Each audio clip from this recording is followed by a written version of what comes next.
Seguimos com Liberdade de Opinião e agora vamos direto a Brasília. Vamos ouvir as análises do jornalista Alexandre Garcia. Alexandre, boa segunda-feira, boa semana para você, hein?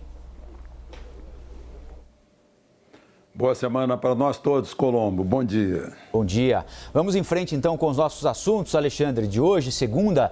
O primeiro deles é o Enem, aplicado ontem, né? O segundo domingo de provas, recorde de abstenção. Um recorde importante. A abstenção foi de mais de 3 milhões de alunos. Isso significa, no universo total de estudantes, 55,3% de todos que estavam inscritos, de acordo com o INEP. Ou seja, mais gente faltou do que fez a prova. Nós ouvimos o ministro da Educação, Milton Ribeiro, sobre o número alto de abstenção. Ele disse o seguinte: para quem está vivendo um momento como esse, é compreensível, apesar de não ser justificável. Alexandre, queria que você falasse um pouquinho para a gente, então, sobre este dado impressionante, né, de faltas nas provas do Enem, 55%, e sobre a declaração do ministro dizendo que entende, mas acha que isso não justifica tamanha abstenção no Enem deste ano aqui de 2021. Porque eu acho que a pandemia foi um pretexto, né? A causa também foi a pandemia, mas está mais atrás. É falta de aula, falta de escola, falta de base para a pessoa fazer o exame, né? Não é a aglomeração da sala de aula. Olha, a gente viu aí, quem quiser, quem tem olhos para ver, é só olhar as praias do Rio de Janeiro nesse fim de semana, por exemplo, né? É só olhar os bares, olhar o metrô, o ônibus, as aglomerações em toda parte, né? Então não é exatamente isso. E além disso, os jovens, nós sabemos que nessa faixa etária é 10 vezes maior o risco de sofrer um acidente de trânsito que pegar Covid.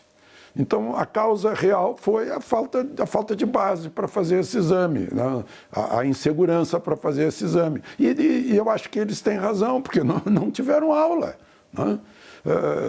Isso é uma coisa fundamental.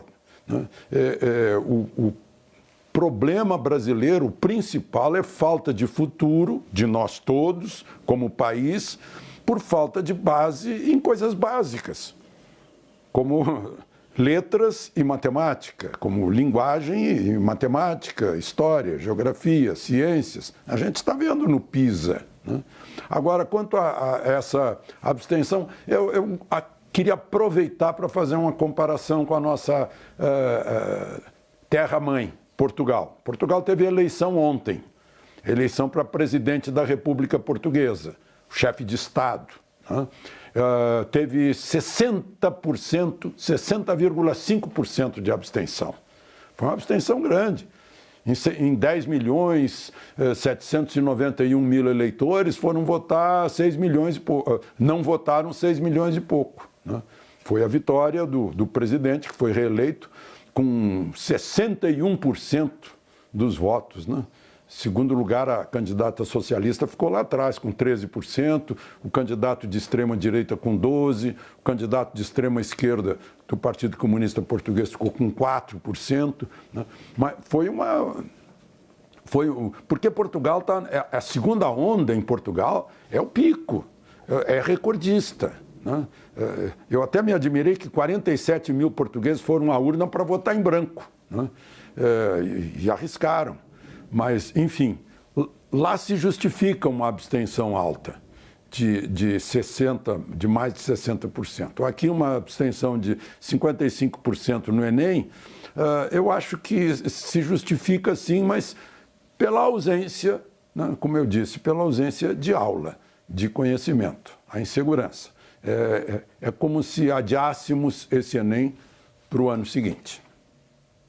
Alexandre, hoje é dia 25 de janeiro, falta exatamente uma semana. Segunda-feira que vem, dia 1º de fevereiro, serão eleitos os próximos presidentes da Câmara e do Senado, que vão encontrar, no início dos mandatos, matérias de impacto direto na economia, no destino do governo Jair Bolsonaro, por exemplo. Na pauta da Câmara, há mais de 50 pedidos ativos de impeachment contra o presidente da República, a discussão sobre um novo auxílio emergencial, as prometidas privatizações que o governo espera ver aprovadas pelo Congresso Nacional, algumas delas ao menos ao longo de 2021, e tem também todos os problemas fiscais gerados pela necessidade de atendimento pela União de estados, municípios e cidadãos por causa da Covid-19. Alexandre, na sua avaliação, qual deve ser a pauta prioritária dos próximos presidentes da Câmara e do Senado? O que é essencial a partir do dia 1º de fevereiro? É o que é essencial para os brasileiros, aquelas decisões decorrentes da crise a que o país foi levado pela pandemia. E eu devo dizer que não é o Congresso que vai resolver tudo, não. Quem resolve tudo somos nós brasileiros. Nós, inclusive, somos os patrões deles. Nós é que resolvemos. Se nós não resolvemos a nossa vida, não dá para ficar esperando pelo Estado brasileiro. Nós não estamos num regime em que tudo depende do Estado. Mas há pautas importantes, sim. Essa história de impeachment, todo mundo sabe, não tem voto para isso. Nem nas ruas, como a gente viu no último fim de semana, nem lá dentro, que tem que ter 342 votos. O pessoal que fala nisso sabe que não tem voto, tanto que toda hora recorre ao Supremo para fazer valer suas pautas políticas. Vão ao Supremo. E tem conseguido algumas delas. Não conseguiram, por exemplo, tirar o ministro Pazuello, porque a decisão de Lewandowski foi, olha, quem tira ministro e põe ministro é o presidente da República. Está lá no artigo 84 da Constituição. Mas, enfim, são pautas importantes, que dizem respeito às contas públicas, porque conta pública desequilibrada influencia negativamente o país. Estão discutindo aí essa questão que é importante, já que a pandemia continua, se não dá para continuar esse auxílio emergencial. Agora é preciso ver se as pessoas, quantos são os realmente necessitados. No ano passado foram 65 milhões de pessoas, ou talvez um pouco mais do que isso, mas foi muita gente. E isso contribuiu muito para o equilíbrio da economia. Principalmente contribuiu para não haver problemas de abastecimento e de fome. Isso é muito importante. Então é preciso considerar isso.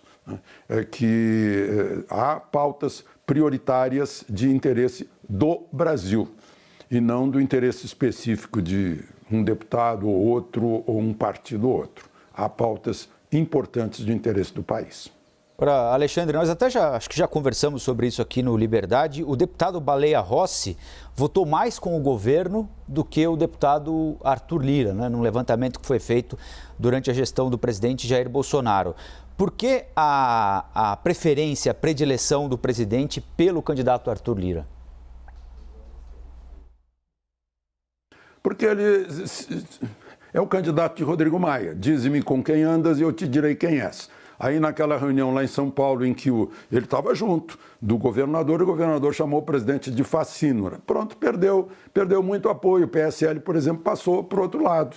Foi lá para o Arthur Lira. Aí o Baleia Rossi talvez tenha sido impossível para ele, Ele que votou contra a Dilma no impeachment, votou pela reforma trabalhista, desagradando o PDT, por exemplo, votou pelo teto de gastos muito importante no governo Temer, era uma espécie de queridinho da equipe econômica, mas de repente estava lá ele virou Baleia Rossi, virou Rodrigo Maia. E isso fez com que Arthur Lira esteja hoje entre considerado como candidato favorito na eleição que vem agora, Daqui a pouco já tem a eleição, mais uma semana. É isso aí. Semana que vem. Bom, Alexandre, diante do aumento de casos de Covid, o comprometimento do sistema de saúde de alguns estados, Amazonas, agora Rondônia, que está tendo de transferir pacientes para outros estados do país, até para o Rio Grande do Sul, na outra ponta do país, o Fórum de Governadores e o Ministério da Saúde estão discutindo a criação de um fundo permanente de vacinas, que nós apuramos na CNN, funcionaria da seguinte forma: seria reservada uma quantia de 5% de uma cota de doses disponíveis de vacinas para que elas sejam aplicadas em pessoas que estão nas regiões mais afetadas pela pandemia e com menor estrutura também, com serviços de saúde um pouco mais precários. É uma boa ideia essa, Alexandre? Acho que sim, é uma garantia. Agora, você me dá a oportunidade, Colombo, de talvez corrigir, né, a minha ignorância quando eu disse que não havia aqui no Brasil a possibilidade, né, por que nós não produzimos a nossa vacina? E não é que o jornal O Estado de Minas publica uma reportagem agora mostrando que, sim, nós estamos preparando a nossa vacina. E sabe por quê? A gente não pode depender da China ou da Índia ou de seja lá quem for. Primeiro. Segundo e mais importante, né, cepa tupiniquim, cepa brasileira do coronavírus.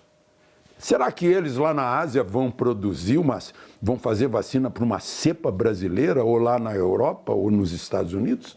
Ou nós é que teremos que fazer isso? Pois é, mas nós estamos trabalhando com isso, tá? Ministério da Ciência e Tecnologia, o CNPq e o FINEP financiando, na maior parte. Universidade Federal de Minas Gerais, Universidade Federal de Viçosa, a Fiocruz Minas, a Universidade Federal do Paraná, a Faculdade de Medicina de Ribeirão Preto, que é a USP, o Instituto do Coração, Dr. Jorge Calil, né, estão na pesquisa e no caminho certo, uma utilizando como vetor vacina da febre amarela, outra vacina da influenza, o outro o vírus enfraquecido, o vírus isolado e sem força, né? Outro partículas do vírus. Estamos sim no caminho de termos a vacina brasileira ciclo completo. Não vamos depender, será que a China vai enviar o insumo, não vai enviar o insumo, a essência da vacina? Nós estamos produzindo isso, parece que é um total de 11 laboratórios brasileiros que estão envolvidos nisso. Belíssima notícia que eu faço questão de contar aqui, porque na semana passada eu estava muito desesperançoso em relação à nossa vacina. Agora, a esperança voltou. Bom, nós temos falado aqui também frequentemente, não é, Alexandre, sobre o fura-filas da vacina contra a Covid-19, que não representam, evidentemente, a maioria dos vacinados. É importante colocar isso em contexto, mas aconteceu, né? E abriu uma discussão sobre quem tem prioridade, a real necessidade de receber neste momento o imunizante, em que há mais pessoas para serem vacinadas do que vacinas à disposição. O Ministério Público está investigando casos de fura-filas em pelo menos 8 estados. No Plano Nacional de Imunização, os grupos prioritários somam um pouco mais de 77 milhões de pessoas. Além de profissionais de saúde e idosos, há diversos outros que estão na lista, como, por exemplo, caminhoneiros, trabalhadores do transporte urbano, transportadores rodoviários de carga, 77 milhões de pessoas. Se a gente levar em conta, né, Alexandre, que precisamos de 2 doses da Coronavac mais cedo, da AstraZeneca dá para esperar até 3 meses, mas 2 doses para imunizar cada indivíduo, são 150 milhões de doses só para o grupo prioritário, né? Como é que você avalia, Alexandre, a escolha desses grupos prioritários que constam do Plano Nacional de Imunização? 77 milhões dá quase 1/3 da população brasileira, né? Eu comparo assim, ironicamente, com o foro privilegiado, né? O privilégio que a gente entende é sempre para menos gente, né? Prioridade. É a prioridade justa para quem está trabalhando em equipes médicas, é a prioridade justa para quem tem comorbidade, são os expostos e os mais suscetíveis, os mais vulneráveis. São as prioridades. Agora, por exemplo, né, área de transporte, a gente está falando de caminhoneiro, mas e os aviões? E os comissários de bordo? Os pilotos, né, também são prioridade, e mais ainda, porque estão lá num recinto fechado, num tubo fechado, com ar-condicionado e ar pressurizado. Né?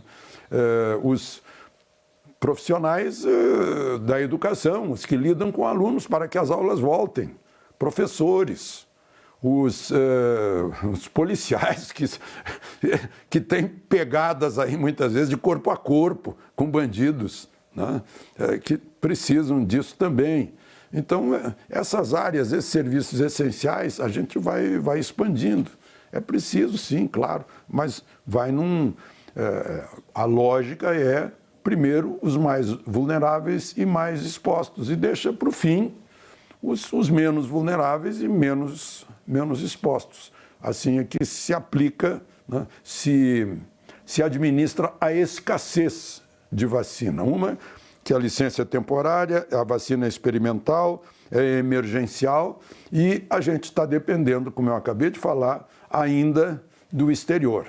Tomara que apareça a nossa vacina brasileira, né? Porque se aparecer uma cepa brasileira, a gente está imediatamente em cima dela, sem depender de humores ou não, ou da burocracia de outro país. Agora, Alexandre, eu queria falar um pouquinho com você sobre a popularidade do presidente Jair Bolsonaro, que caiu agora no mês de janeiro, segundo a pesquisa do Instituto Datafolha, publicada neste final de semana. 31%, segundo o Datafolha, avaliaram o governo como ótimo ou bom. Na pesquisa anterior, de dezembro, eram 37%. Alexandre, você já fez reparos aqui às pesquisas, né, em outras oportunidades, então eu queria saber se você se sente confortável para falar sobre o assunto e como é que você avalia essa variação na popularidade do presidente Bolsonaro. Não, é fácil falar sobre isso, né? Veja só, pesquisa Datafolha, dia 28 de setembro de 2018, a 9 dias da eleição presidencial. Haddad 45, Bolsonaro 39. Alckmin 45, Bolsonaro 38. Ciro 48, Bolsonaro 38. Né? O jornalista tem... Jornalismo é ceticismo. Né? Ceticismo para o jornalista é uma virtude. Ingenuidade para o jornalista é um pecado. Né? Então, eu prefiro fazer a pesquisa das ruas, a pesquisa das viagens do presidente da República, a pesquisa do que a gente vê, porque a gente não fica trancado em redação, né? A gente sai para a rua, a gente se expõe, a gente conversa com as pessoas e fica sabendo. Agora, no fim de semana, houve uma demonstração de que lado está a opinião pública, né? Se está do lado da opinião publicada ou do seu próprio lado. Então, eu acho que ano que vem tem eleição, né? Fica fácil a gente... A melhor manifestação, a melhor pesquisa de opinião pública é o resultado da urna, né? E principalmente quando o resultado da urna não coincide com a pesquisa feita, né? Por muita coincidência, feita exatamente no momento em que se faz aí uma campanha tentando, né, um terceiro turno da eleição, em vez de investir em candidato para o ano que vem. Então, Alexandre, ótima semana mais uma vez, boa segunda e nós voltamos a conversar aqui no Liberdade de Opinião amanhã, combinado? Obrigado, Colombo, combinado, e aproveitem o dia.